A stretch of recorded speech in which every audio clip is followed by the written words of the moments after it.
เอ้าสิผูกกันระบาดนี่ เจ้าผูกไว้จำนี่แล้ว โอ้า เราแก้บ่ได้ไล่บ่ จะผูกไว้ยังไงนี่ เราแก้บ่ได้เป็นบ่ผูกแบบนี้น่ะ บ่เป็นด่า อ๋อแต่เอื้อยผูกน้องบาดนี่ เป็นด่าจะเป็นด่า แก้บ่ได้เป็นนะเราอ่ะ บ่เป็นบ่ บ่เป็น จะแก้บ่เป็นบ่ คำผูกจำนี่แหละไปบ่เป็นเลย เป็นด่า อ๋อนั่งอยู่ เอ้า เลย นั่งอยู่ชาวพรเวลาเจ้านี่ เฮา อืม อ๋อแต่คือว่าผูกกันแบบนี้นี่ พกเลยเลยคุยเถื่อค่อยโปกชามเถื่อ10 เถื่อแล้ว เพิ่นบ่ให้บ่ บ่ อ้ายบ่ให้บ่อายมาเห็ คน อยกระโปกเลยมันมึกมันจะไปมันเคยเห็นแล้วนี่จะไปโปกเอาไว้ อ๋อแบบว่าเรามีอาการแบบนี้แต่แม่นต้องผูกบ่ โปกมันคือพ ตาม เจ้าสังเกตเบิ่งเห็นเราจับผ้าจับมีดแต่แม่น ทำมาแต่เช้าถึงแล้ว แม่มัดเลยคุยเถื่อคุย เจ้าชั่วบ่ชั่วด่า ก็คือมัน เห็นเราจับผ้าจับมีดแต่แบบว่าง่ายว่าทรงมีอาการเนี่ยต้องผูกไว้เนาะเฉพาะ โปกเอาไว้มันเถื่อมันตายไปจักถีบดู จานแล้วไปบ่จัก ยาวไปไปจักทางมือเลยโอ้ ฝากติดตามเบาโอลิแหน่เด้อพี่น้องเบิดสุปูสุคนสบายดีเด้อพี่น้องเนาะสบายดีพี่น้องเบิดสุปูสุคนพี่น้องเอ้ยเนาะพี่ละมื้อนี้ก็ขาลาดมาพี่ละบ้านกะล่างกะลิงพี่ละพี่น้องเนาะเมืองจำพรอยู่พี่เนี่ยเมืองจำพรต่างเมืองเอามามื้อนี้ก็เห็นอันนั้นพี่น้องเนาะทางด้านอันเอ้ยสิมัดน้องหรือว่าผูกไว้ย้อนแบบว่าน้องเพิ่นนะค่อนข้างจะเสียสติแน่แล้วก็เลยผูกกันไว้นะพี่น้องทีเดียวกะบาปพี่น้องชีวิตพ่อแม่ตายจากแล้วก็เลี้ยงน้องเลี้ยงลูกแน่เพราะว่าผัวแล้วนะถิ่มไปเนาะชีวิตก็ซ้ำนั้นไปเบิ่งไปชมน้ำกันปะพี่น้องเอ้าสิผูกกันระบาดนี่ เจ้าผูกไว้จำนี่แล้ว โอ้า เราแก้บ่ได้ไล่บ่ จะผูกไว้ยังไงนี่ เราแก้บ่ได้เป็นบ่ผูกแบบนี้น่ะ บ่เป็นด่า อ๋อแต่เอื้อยผูกน้องบาดนี่ เป็นด่าจะเป็นด่า แก้บ่ได้เป็นนะเราอ่ะ บ่เป็นบ่ บ่เป็น จะแก้บ่เป็นบ่ คำผูกจำนี่แหละไปบ่เป็นเลย เป็นด่า อ๋อนั่งอยู่ เอ้า เลย นั่งอยู่ชาวพรเวลาเจ้านี่ เฮา อืม อ๋อแต่คือว่าผูกกันแบบนี้นี่ พกเลยคุยเถื่อค่อยโปกชามเถื่อ10 เถื่อแล้ว เพิ่นบ่ให้บ่ บ่ อ้ายบ่ให้บ่อายมาเห็ คน อยกระโปกเลยมันมึกมันจะไปมันเคยเห็นแล้วนี่จะไปโปกเอาไว้ อ๋อแบบว่าเรามีอาการแบบนี้แต่แม่นต้องผูกบ่ มันคือพ ตาม เจ้าสังเกตเบิ่งเห็นเราจับผ้าจับมีดแต่แม่น ทำมาแต่เช้าถึงแล้ว แม่มัดเลยคุยเถื่อคุย เจ้าชั่วบ่ชั่วด่า ก็คือมัน เห็นเราจับผ้าจับมีดแต่แบบว่าง่ายว่าทรงมีอาการเนี่ยต้องผูกไว้เนาะเฉพาะ โปกเอาไว้มันเถื่อมันตายไปจักถีบดู จานแล้วไปบ่จัก ยาวไปไปจักทางมือเลยโอ้จะไปหาพอแหงมันจะผูกเอาไว้จังหน่อยจังปล่อย โอ้ จังหน่อยปล่อยตอนเพลนจังหน่อยมันอยากเขาจังหน่อยปล่อยมัน อืม ผูกไว้สิก่อน เบิ่งแบบมันสีต่างๆ แล้วจะว่าติ ต่างๆไว้ละมันเบิกมันไม่ไป กับปกติจะกับผูกน้องแบบนี้บ่ อ๋อสองเสร็จ ก็เอ้ยจื้อว่ะ อ๋ออยู่ดีๆเจ้าอยากไปฮะเจ้าขี้ดื้อ อันน่ะ เราโนบบ่น่ะ มีอาการแล้วคนกึกบ่ มีอาการมันเธอปะอยากไปดูเหมือนจะว่ามันเธอนั่นมันอยู่บ่มันไปเคยเห็นเขาโก้ คำว่าอันถือผ้าถือหยังแบบห้วนไปหันไปนี่นี่แม่นเตรียมนะเนาะคำบ่แนมนี่แม่นไปเลย ไปเลย เราบ่อยากไปน้ำเขาบ่ไปชาป่ามื้อนี้ พอแล้วมันอยาก เขาบ่ให้ไปนํบ่ เขามาให้ไปนะ ใช่จะว่าลูกเจ้าไปจังน่ะคือยังเห็นอยู่น่ะ ไป เขาแป้งขาวน่ะ บอกไปมันได้ไปเราไปรีบไปเช้า ไปไผจะไป ไปหัน ฟ้อง ขาว บ่ แดง ใน ฟ้องบ่ โดย อืม ผูกน้องไว้บาด โอ้เนาะ มันเคยเห็นถือพามันจะไปอายเขาว่ามัดทำไมโหลดคนโต ย่านเราไปพันคนบ่ย่านเราไปพัน เราพันบ่คำว่าถือผ้าเราพันบ่ ว่าผัดหนู เออจะยากแท้ คงมันไม่ได้ไปหามือนั้นกระชอกมือชามหูจะเห็น เชื่อแต่เขาเอามาให้ไม่บ่ไม่เราตัดได้โอ้ย นี่ไหน เชื่อเห็นยาวเราตัดเราปาดออกค่ะ ไป หาหอดทำบานน้อยผมบานอะไรตัวทีบ บอก ไปครบผู้อยู่ห้วยมอชาวแดงผมเพราะว่าชาวแดงนี่มาคนโกกแล้วไปช่องมือไปหา สองมือไปน้ำน่ะ โอ้ยคอยจนเมื่อยคอยจนหาย บ่เห็นนะช่องมือบ่ ช่องมือไม่เห็นนั่น ป้า อายคอยจนหายแล้วตามบัวเราแล้วให้เราไปหาเรามามัดเอาไว้ จะสร้างมีอาการ โอ้มันก็เคยโบกเขามาให้เนาะมันไปอะนะคอยมันมีรถนะว่ารถมันจะใช้หรือมาหาช่องมือชาวมือโอ้ยมัดเอาไว้นี่จังหน่อยปล่อยอีกมันได้มัดหึงเนาะ มอจะมีเป็นอย่างนี้ละบัดนี้ ไปเบิ่งลูกเบิ่งลูก แต่เบิ่งลูกเจ้าก็ได้มันแห้งให้ฮะ เป็นได้น้อย เขาคือผ่านมัดเจ้า เจ้าหน่อเลยเจ้าหน่อ ฮะ หน่อด่ะ ไปทางไหนบัด ได้ อ้ายมัดไว้แบบนี้น่ะอีตาน่ะอีต้นเนาะ หันไปแล้ว ชื่อจะได้หนอกคนบ่เรียก จะได้ไปก็เอิ้นแต่คนกึกชื่อแล้วน่ะเนี่ยไรสะพร ซื้อละ แม่น ซื้อแกะ ชื่อแกะอะแกะ anh nhầm phải bẹt anh nhầm อันเยี่ยมบ่โอ้ anh như tiêu là chào อืม anh như là tiêu ส่วนเราเขาอยากงามเราว่าอยากให้ ฮะ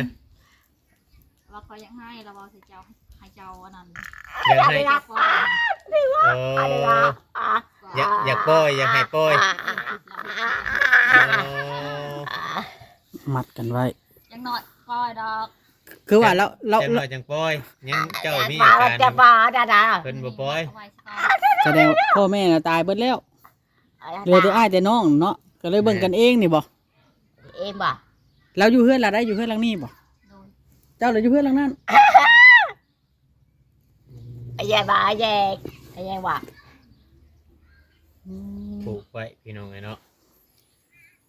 ถูกล่ามโซ่แล้ว แม่น คนกึก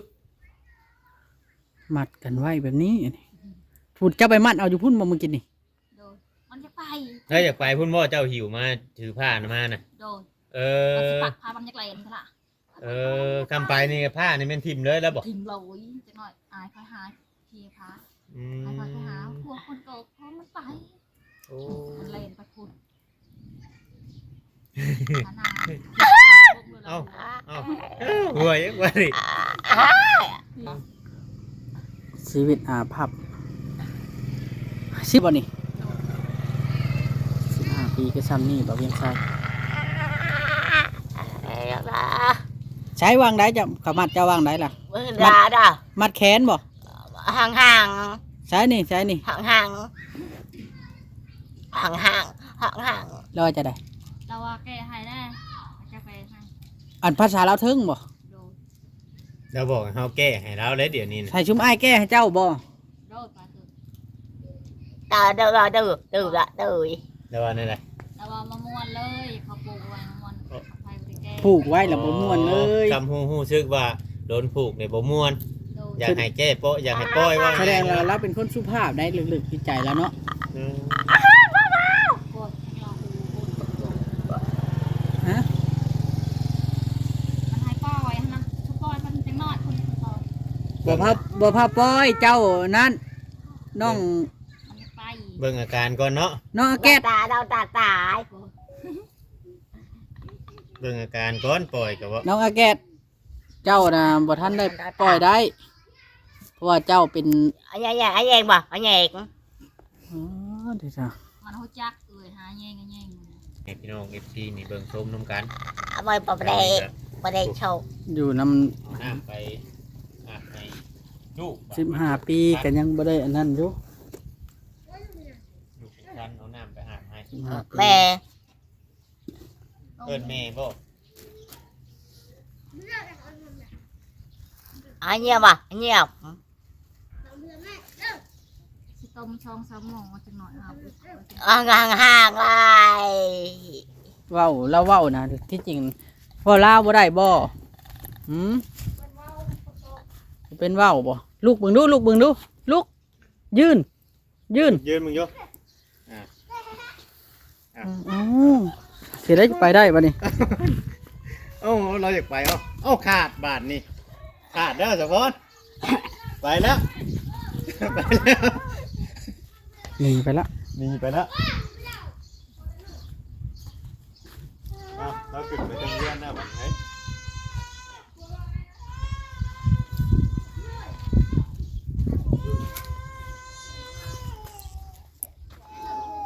ขึ้นแก้ เด้สาว เราขึ้น เราเฮ็ดหยังน่ะ เราแก้คิดเลือกแก้เพลงมา เออ แก้เพลงพี่น้องเลยเนาะ แกแล้วบอก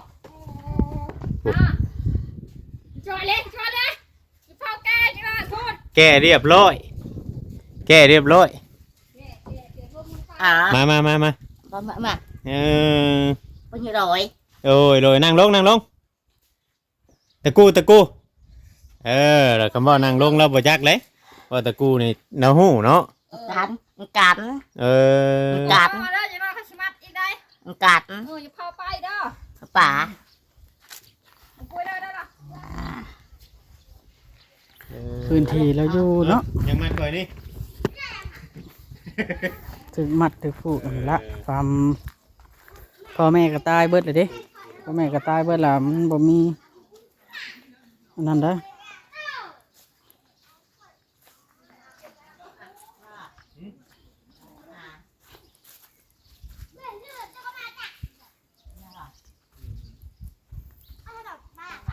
เพื่อนเอื้อยเล่านี่หลังนี้เป็นเอื้อนเพื่อนเอื้อยเพื่อน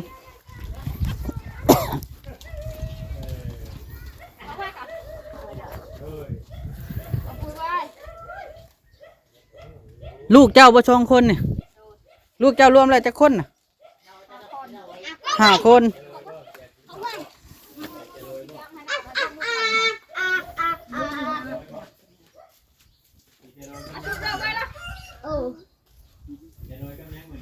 ตัวคุยติดบ้องลูกขันหัน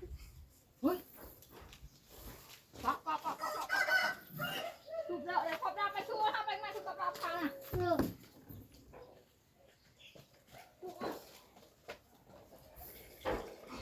อืมเรือนชาวพรวิไล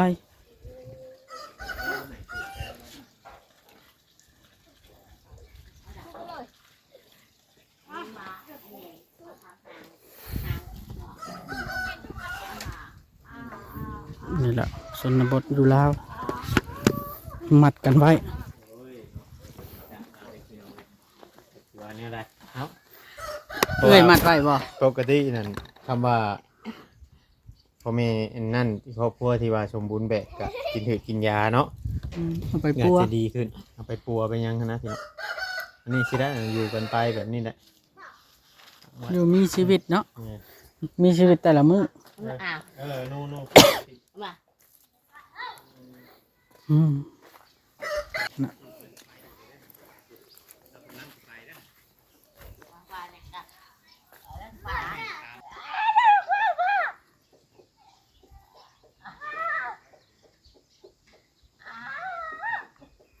แล้วคนไปเลยนะพี่น้องเอ้ยเนาะเราละอดบ่ได้ว่าซั่นซะแล้วก็ได้ผูกได้มัดไว้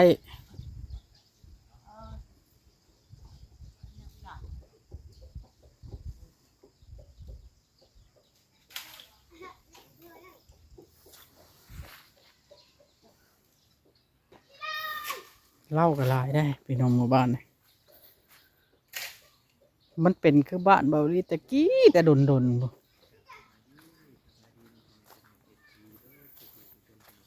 ต่างกับบ้านเบาลีหลายปัจจุบันในบ้านเบาลีบ่แบบนี้แล้ว หายากเด้อพี่น้องเฮือนกระต๊อบซำนี้หายากบ่มีเด้อบ้านเบาลีเฮ้ยบ่ค่อยมีละเฮือนห้างเฮือนป่านนั้นหั้นนะเนาะ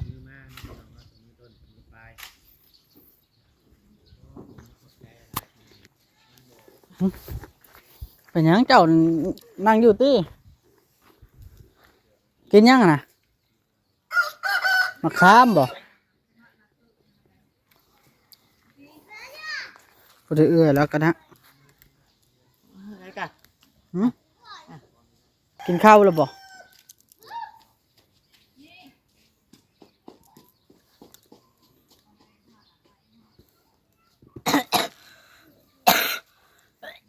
hàng hàng น้องของน้องลอยได้นี่น้องชายของน้องลอยที่แต่พี่น้องรันทดชีวิตคืออันเอ้ยเล่า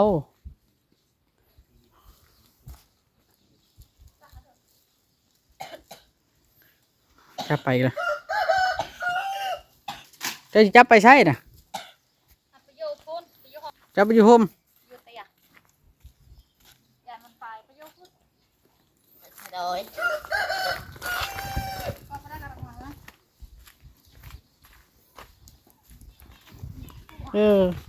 โอ้ละอย่าไปได้อย่าไปค่ะอ้าวอย่าปัดไปพร้อมน้องเขาเลย bạn bị ảo เจ้านี่ว่าเลี้ยง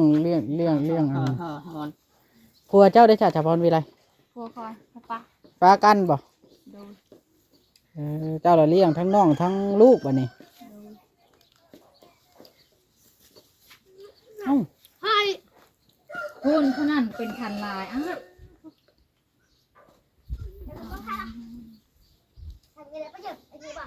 ดูเตะกันดูเตะกันละ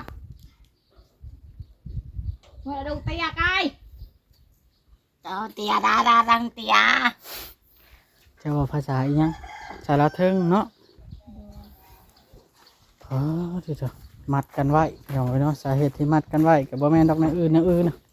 ย้อนความที่ว่าเรามักไปเนาะมักไปร้อนเล่นตัวนะวิถีชีวิตของชาวบ้านต่างกันโอเคพี่น้องบ้านนี้เนาะจะได้จบคลิปไว้เพียงซ้ำนี้ละไว้พอกันในคลิปหน้าคลิปตอนต่อไปพี่น้องเลยเนาะสบายดีเด้อพี่น้องสบายดี